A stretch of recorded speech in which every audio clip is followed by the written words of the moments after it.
Vedanta, we say the witness consciousness is reflected in the subtle body. The witness consciousness is reflected in the subtle body. Let's try to understand this.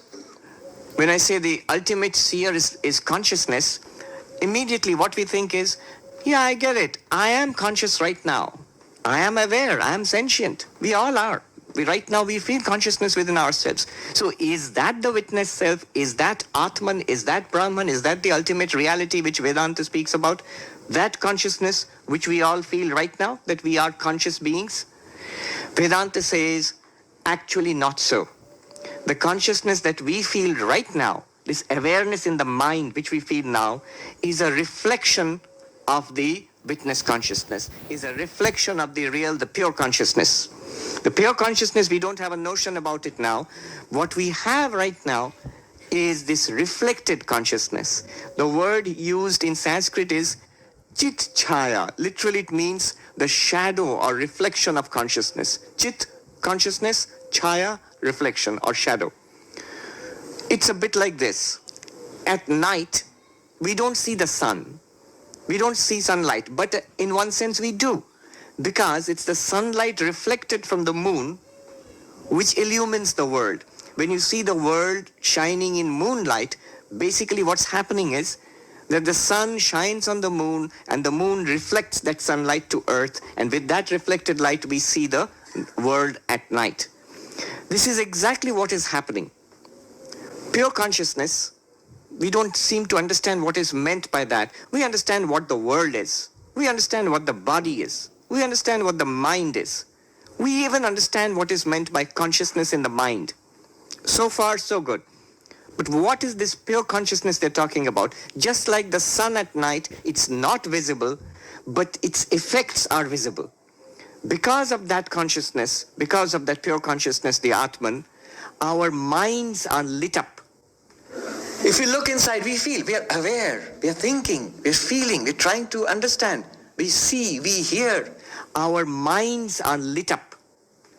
Just like the moon is lit up, not by its own light. We say moonlight, but moon doesn't have even a little bit of light. It's by the light of the unseen sun at night that the moon is lit up. And by that moonlight, we experience the world.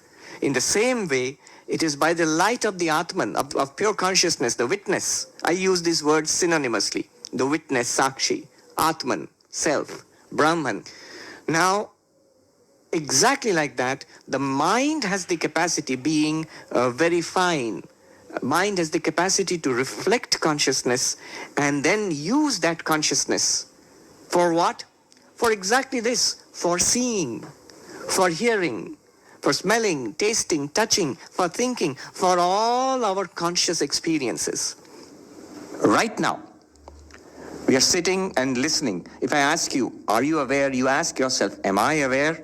And the answer will come from inside. Yes, I'm aware. It could be I'm aware of the Swami speaking, if you're paying attention.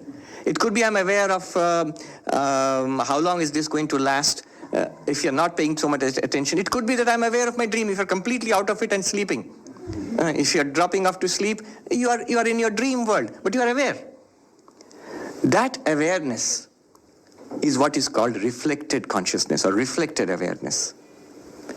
It's like, it's not the real awareness, it's not the real you.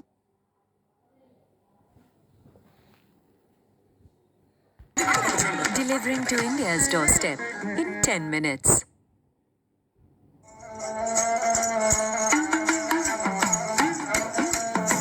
Ramchandra Shankar का भजन कर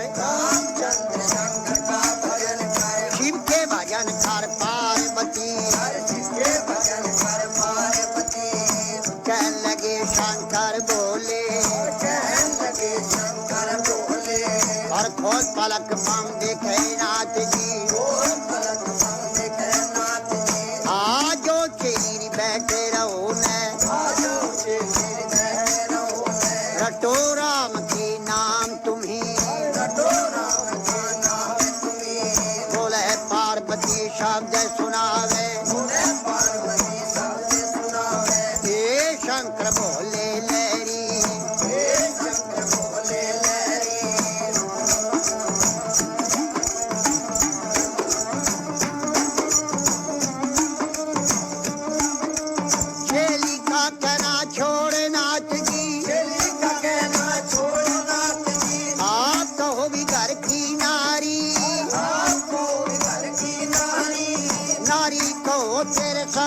चलूंगी, नारी तो तेरे संग चलूंगी, जन्म जन्म की रहूंगी दासी, जन्म जन्म की रहूंगी दासी, तेरी छाव में घोट